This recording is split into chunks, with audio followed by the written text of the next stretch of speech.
के बारे में हमने क्या किया भाई, पिछले वीडियो में हमने क्या किया था, विकास के बारे में पढ़ा था। उसके पिछले वीडियो में हमने वृद्धि के बारे में पढ़ा था। एक दिन हमने वृद्धि के बारे में पढ़ा, एक दिन हमने क्या किया, विकास के बारे में पढ़ा। आज हम ऐसा करते हैं कि वृद्धि और विकास को दोनों को तुलनात्मक रूप से तुलना करके दोनों को पढ़ते हैं। वृद्धि क्या है और क्या है, विकास क्या है।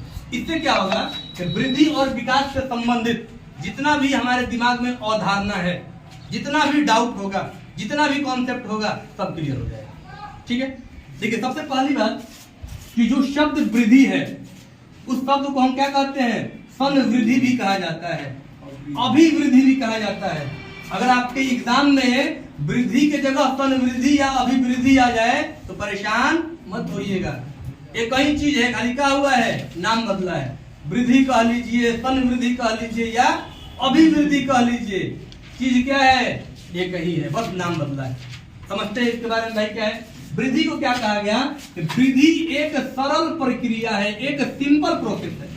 वृद्धि क्या है भाई, वृद्धि एक सिंपल प्रोसेस है, सरल प्रक्रिया है।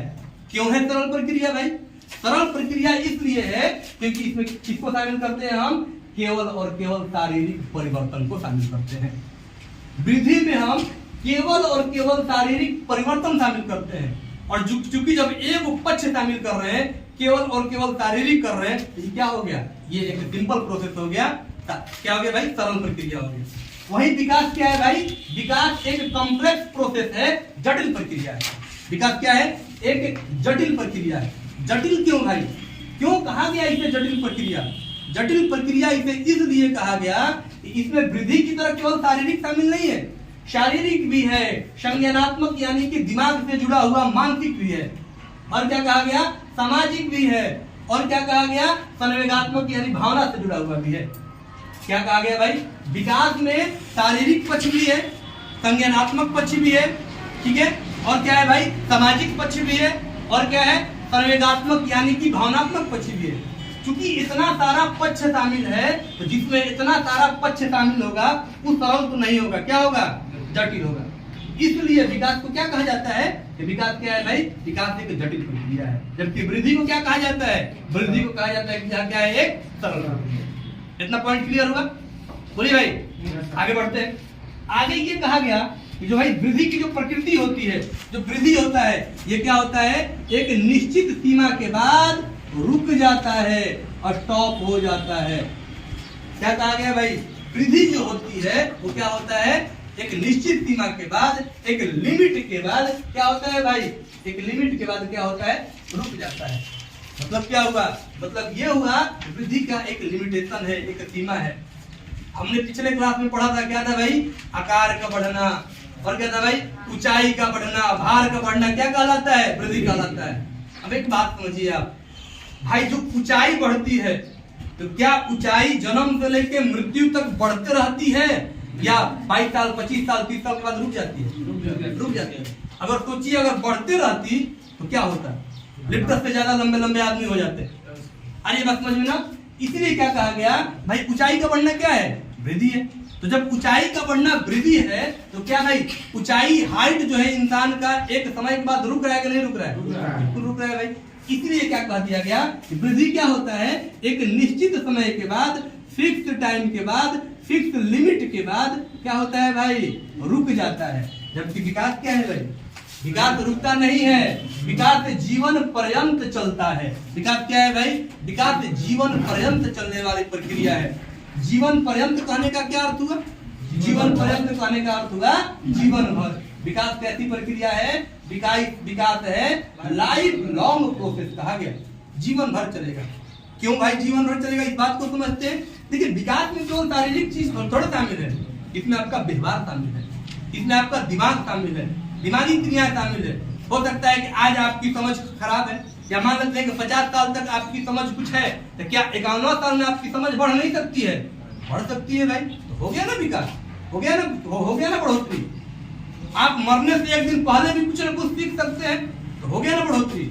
इसीलिए विकास को क्या कहा जाता है, विकास को क्या कहा जाता है कि विकास जीवन पर्यंत चलने वाली प्रक्रिया है, जीवन भर चलने वाली प्रक्रिया है। इसीलिए विकास के लिए क्या कहा जाता है, विकास कब से शुरू होगा, विकास शुरू होगा माँ के गर्भ से। बच्चा जब माँ के गर्भ में होगा, माँ के पेट में होगा, तो वहां से शुरू होगा विकास। और कहां तक चलेगा? मृत्यु तक चलेगा, मृत्यु तक चलेगा। जब तक बच्चा या जब तक व्यक्ति मर नहीं जाता है तब तक उसका विकास होगा। हाँ, मरने के बाद नहीं होगा। तो क्या कहा गया भाई? विकास कब से कब तक चलने वाली प्रक्रिया है? जीवन भर चलने वाली प्रक्रिया है। कब से कब तक? गर्भ से लेके मृत्यु तक, गर्भ से लेके मृत्यु तक चलने वाली प्रक्रिया। ये बात समझ में आई? अगला बात क्या कहा गया? अगला बात ये कहा गया, वृद्धि कैसी प्रक्रिया है भाई? प्रत्यक्ष प्रक्रिया है। प्रत्यक्ष का मतलब क्या होता है? जो दिखाई देवे, जो दिखाई दे वो क्या है? प्रत्यक्ष है। जो सामने उपस्थित हो, जो दिखाई दे दे वो क्या है? प्रत्यक्ष है। तो वृद्धि आपको प्रत्यक्ष रूप से दिखाई देता है। वही विकास, विकास आपको प्रत्यक्ष भी होता है और क्या होता है? अप्रत्यक्ष भी होता है। अब हम कितने बुद्धिमान हैं, हमारे अंदर कितना बुद्धि है, क्या आपको दिखाई दे रहा है? क्या हो गया ना भाई विकास? क्या अप्रत्यक्ष? हम भाई, मेरा व्यक्तित्व कैसा है, मेरा व्यवहार कैसा है, मेरा सामाजिकता कैसी है, समाज के नियम को हम जानते हैं कि नहीं जानते हैं? क्या ये सब चीजें दिखाई दे रही है? हमारे अंदर भावना है कि नहीं है? भावना है तो कितनी है? क्या ये सब चीजें दिखाई दे रही है? ये सब चीज तो विकास है। तो क्या विकास प्रत्यक्ष और अप्रत्यक्ष दोनों है कि नहीं? बिल्कुल। विकास में दिखने वाला चीज भी है और नहीं दिखने वाला चीज भी है।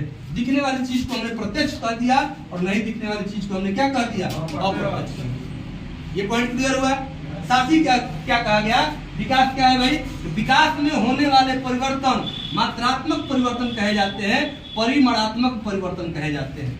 जरा इस बात को समझने की हम कोशिश करते हैं। ये पॉइंट आपके लिए सबसे ज्यादा महत्वपूर्ण पॉइंट है। कौन सा पॉइंट भाई? कौन सा पॉइंट? ये पॉइंट कि वृद्धि कैसी प्रक्रिया है भाई?